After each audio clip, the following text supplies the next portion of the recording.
खुलुमबाय रायजोफोर बे जाबाय जात्रा गाननि डायलग बे डायलगखौनो आं राजा महरै नाटक गानो सानदों आरो बार खोलो खोलो बारनायजों दाउसेन दाउला गाबनायजों बेसेबांबा समायबोदों बे आंनि जयपुर रायजोआ नाथाय मा जानो मा लोंनो जेनिबो आंखाल गैया जाबाय आंनि बे जयपुर रायजोआव नाथाय खन'जि सान्थ्रि गाहायनो अखाबो दानसेनि उनाव सान्थ्रि बिबान होनो सानदोंमोन आं नाथाय दिनै दासिमबो होनाय जायाखै जाबाय आं अह नङा नङा बेबो थाथोंसै दानिया थांनांगौ दानिया नायल' जाल' सासे फिसा सरला दं आनान गसाइनि अननायाव बिजामादै मोजां मोनब्ला जोबोर गोजोनगौ आंनि खाफालाव नङा बेबो थाथोंसै आनान गसाइया अनोब्ला बिजामादै मोजांखौ सानसे मोनगोन आङो दानिया थांनांगौ जाबाय आं जायै लोङै रंजालि फिसाफोरखौ लानानै सान्थ्रि गाहाय बिबानखौ गथायना हैनांगौ जाबाय आं दानिया राजाया बेखौ बुङासै आरो दानिया सान्थ्रिया बुङासै बिश्वसिंह महाराजा नोंथाङा आंखौ सान्थ्रि बिबान होबाय नाथाय जोबोद गोरोन्थि जाबाय बिश्वसिंह राजा नोंथाङा आंखौ सान्थ्रि गाहाय होबाय नाथाय मोजाङै रायजोखौ आं बेङा सानसे समाव छले बले कौशले खायदा खालामनानै बे रायजोनि मानसिखौ होखारजोबगोन आं बेनिफ्राय बिनि फिसाजो दावमैना सरलाया जाथारनांगौ आंनि सान्थ्रिया बुंनानै थाङासै दानिया बान्दा बुंदों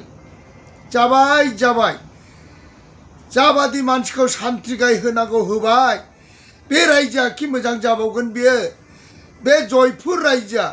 माब्लाबा थाखा केजि खेने 10 फैसानो अफसाइड जासिगोन बियो जाथोंसै मालाया जिखि जाया आं बेफोरखौ जेबो मिन्थिथारलालै सयथिबो आंहानो दिनैसिम 61 बोसोर जाबाय हिन्जावनि खबरानो गैया आं बे उजिगासेयाव हिन्जावखौ मोनगोन ना मोना जाखो हे भगबान नों आंखौ मानसि उजि होनानै नों आंखौ मानो हिन्जाव मोननो रोङै खालामखो एखमबा दिखारानो सानसै आङो मेघालयआव लानानै सासे दोनखारलांनो सानबाय आङो नाथाय दानो मेघालयआव दोनखारलांगोन मालायनोसो हैनाय जागोन ओरैनोबा मेघालयआव थाहैनायफ्रा साथामजों साब्रैजों थुम्बु खोबनानै थायोनो आरो नों हिन्जाव मोजां लांबाथाय नोंखौ गेजेराव हिन्जावखौ ओंखाम संग्रा खालामोनो लाङालै आं सयथिबो दानो लांगोन मालायसो हैनाय जागोन नांगौबा ओरैनो थागोन आङो महाराजा माबादि मानसिखौ सान्थ्रि गाहाय होनांगौ होखो नोङो गैखाला बे जयपुर रायजोआ गैखाला महाराजा अह मालाया जिखि जाया आं बेफोरखौ मोनथिला दाना थांनांगौ जाबाय आंबो आंनि मावनांगौ हाबायाव बान्दाया बुंनानै थाङासै आरो दाना राजकुमारी हाबदों बार खोलो खोलो बारनायजों दाउसिन दाउला गाबनायजों बेसे समायदों जोंनि जयपुर रायजोआ हाबाब दिनै हरनि सिमाङाव सोरबालायनो अंगर रायजोनि धमकेतु राजानि फिसाला मनज कुमार होननाया सिमाङाव सोबनाय फैदों हाय आनान गसाइ जामारगोन नामा बे सिमांनि खौराङा जामारमार जायोब्ला जोबोर गोजोनगौ आंनि खाफालाव अह नङा नङा दानिया थांनांगौ जाबाय आं बै नुहुरनाय दैमा गाथोन बिबार बारियाव मेथाइ दोंसे खननानै सुग्लाय होनो दानिया थांनांगौ जाबाय आं बे बिबार बारियावनो एसेयावनो राजकुमारिया ओंखारलाङासै आरो एसेयाव बान्दि हाबदों जाबाय हाबाब आंनि खाफालानो जेब्लायबो सुनि आं बे उजिगासेयाव आं फिसायखौ मोनगोन ना मोना जाखो होमबा हाबाब मालाया लालाय गारलाय लादों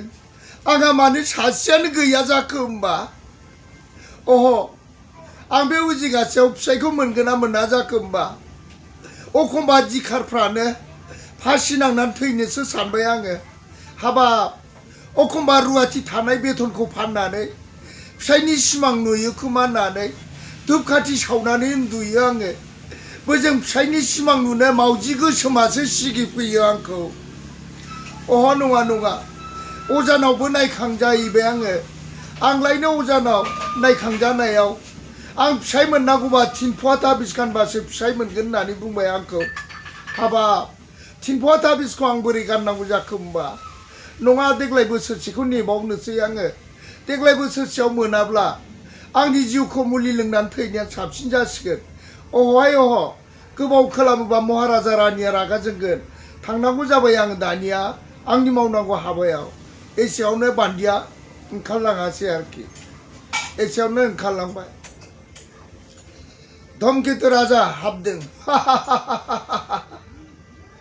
आं जादों अंग रायजोनि धमकेतु राजा आंनि नामखौ खोनायोबानो मुलुगनि मानसिफ्रा थोर थोर बागदावजोबो दा बेखायनो सानबाय खोनासं अनारसिं बिनारसिं गाबोन अखा नायब्लानो थांनांगौ जाबाय खोनानो मोनदों जयपुर रायजो बिश्व सिंह राजा जयपुर रायजो दङनो आरो बेहा नायल जाल फिसा सरला दङनो दा बेखायनो गाबोन थांनानै बिनि रायजोखौ गाग्लोबनानै सेना लानानै आरो बिनि फिसाजोखौ बिहारि गुदाय खालामफैनो ना माबोरै सान्थ्रिफोर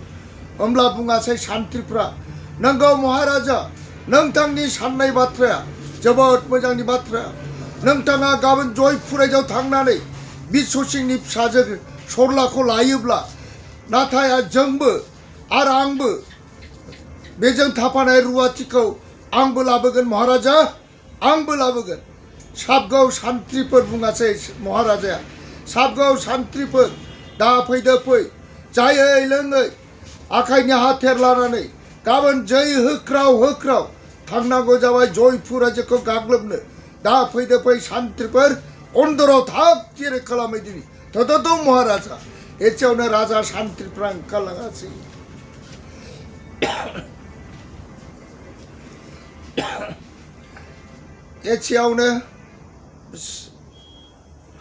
एसेयावनो शिब हाबासै हनै सोरबा गाबदों सोरबा मिनिदों सोरबा मेगनाव मोदै सोरबा खुगाव खुदै सोरबा थाखो बिल्डिंआव सोरबा गैयै निखावरि दंफां सायायाव नंगौ सिखाव दाखायत बायदि रोखोम जानो गोनां दंनाय गैयै थायाब्ला बे मुलुग संसारा समाया बेफोर जादों गासिबो जोंनि गेलेनाय हनै अंग रायजो धमकेतु राजाया गावनि रायजोआवनो मा जानो मा लोंनो जेनिबो आंखाल गैया होमब्लाबो मालायनि रायजोखौ सेनो लानो थांनो नागिरदों आरो बिनि फिसाजोखौ बिहारि गदाय खालामफैनो नागिरदों ची नोंनि साननाया गासिबो फैमाल दानिया थांनांगौ जाबाय आं थाखोथाम खैला हाजोआव जिरायनानै नाहरबाय थानो एसेयावनो ओंखारलाङासै साधु शिबा एसेयाव धमकेतु राजा हाबो सान्थ्रिफोरखौ लानानै हा अनासिं बिनासिं जै होदो माबा दिनैनो दानो ओंखारलांदिनि जयपुर रायजोखौ सेनानै आरो बिनि फिसाजो सरलाखौ बिहारि गुदाय लाबोथारनो होमब्ला बुङासै सान्थ्रिफ्रा नंगौ महाराजा नोंथांनि बुंनाय बाथ्रा थौ जोंबो आखाइनि हाथेरखौ थाग थियारि लाखाजोब्बाय नोंथाङा बिनि फिसाजोखौ लाबोयोब्ला आंबो रुवाथिखौ खथेबाबो लाबोफागोन महाराजा आंबो लाबोफागोन थौ जय होदो माबा सान्थ्रिफोर जय अंग रायजोनि जय धमकेतु राजानि जय अंग रायजोनि थाबायदो सान्थ्रिफोर फैदो फै थौ बिदिब्ला एसेयावनो थाङासै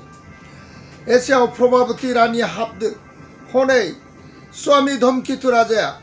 गावनि रायजोआवनो मा जानो मा लोंनो जेनिबो आंखाल गैया होमब्लाबो मालायनि रायजोखौ सेनानै लानो सान्थ्रिफोरखौ लानानै थांबाय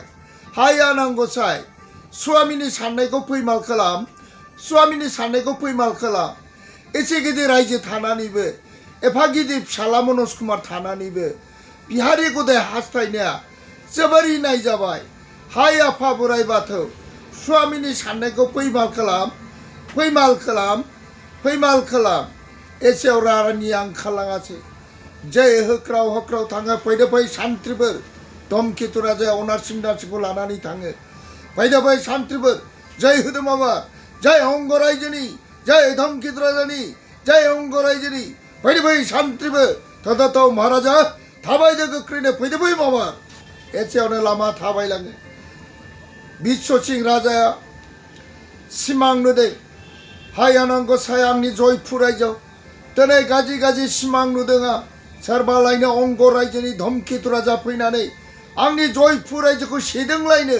आरो बिनिफ्राय आंनि फिसा सरलाखौ बिहारि गुदायलांदोंलायनो हाबाब बे सिमांनि बाथ्राया जामारगोन नामा दालाय एसेबो सानस'नो हाया जाबाय आं नायनि बोरैबाफोर फैयोब्ला आखाइनि हाथे लानानै बारसोमनांगौ जादों दा बेखायनो सान्थ्रिफोर थाग थियारि थानांसिगोन दा फैदो फै अन्दराव थांनानै मोजां गाज्रि सानलायहैदिनि थौ बिदिब्ला एसेयावनो धमकेतु राजा अनारसिं मोनारसिं जै होख्राव होख्राव थाङो बिश्वसिंह राजानि नोगोराव सहैयो महाराजा बिश्वसिंह राजा बुं बिश्वसिंह राजा नोंथाङा दलरै रायजोखौ हगारगोन ना हगारा आरो नोंथांनि फिसाजो सरलाखौ दररि हरगोन ना हराब्ला नङाबा जिउआ जोबगोन बेखौ मिथिखा जिउआ जोबगोन बेखौ मिथिखा धमकेतु राजाया बुङासै बिश्वसिंह राजाया बुङासै खोनासं धमकेतु राजा जिउआ जोबब्ला जोबथों थेवबो रायजोखौ हगारनो हाया जिउआ जोबब्ला जोबथों आंनि फिसा सरलाखौ हरनो हाया रन्जि सन्जि सान्थ्रिफोर आरो बान्दा बान्दि मा मोखां नायखो नांदो दावहायाव बारसोमदो एसेयावनो राजा सानैजों दावहा नाङासै गिलु बालु दावहा नाङै नाङै बिश्वसिंह राजाया जेननो गोनां जायासै बिश्वसिंह राजाया बुङासै खोनासं धमकेतु राजा अन्नानै आंखौ अखाबो दानसे सम होदो अखाबो दानसेनि उनाव आं नोंथांनो रायजोखौ हगारसिगोन अखाबो दानसेनि उनाव आंनि फिसा सरलाखौ हरसिगोन होननानै बिश्वसिंह राजाया धमकेतु राजाखौ खुलुमासै होमब्ला धमकेतु राजाया बुङासै हा हा हा हा खोनाबाय बिश्वसिंह राजा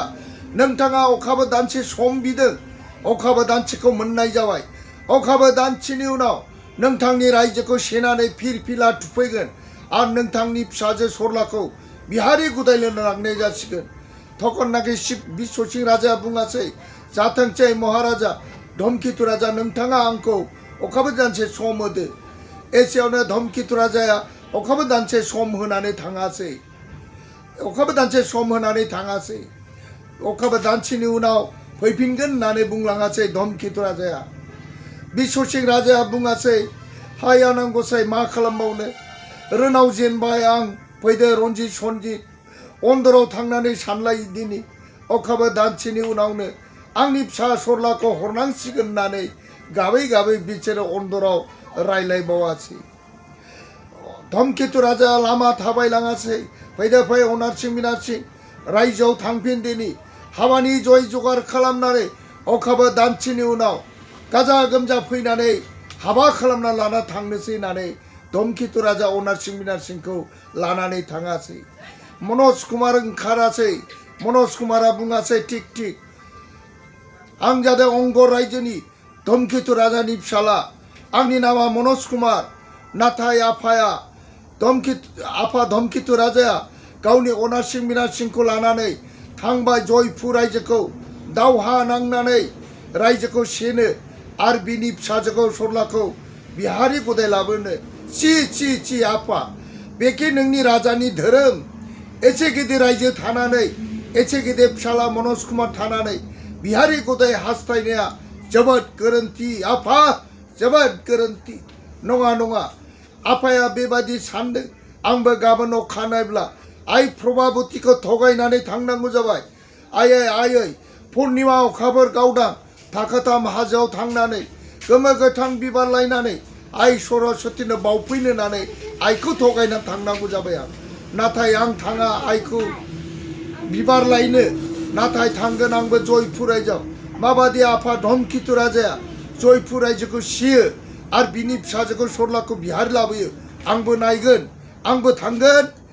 थांगोन गाबोन अखानायब्लानो एसेयावनो मनज कुमारा अन्दराव ओंखारलाङासै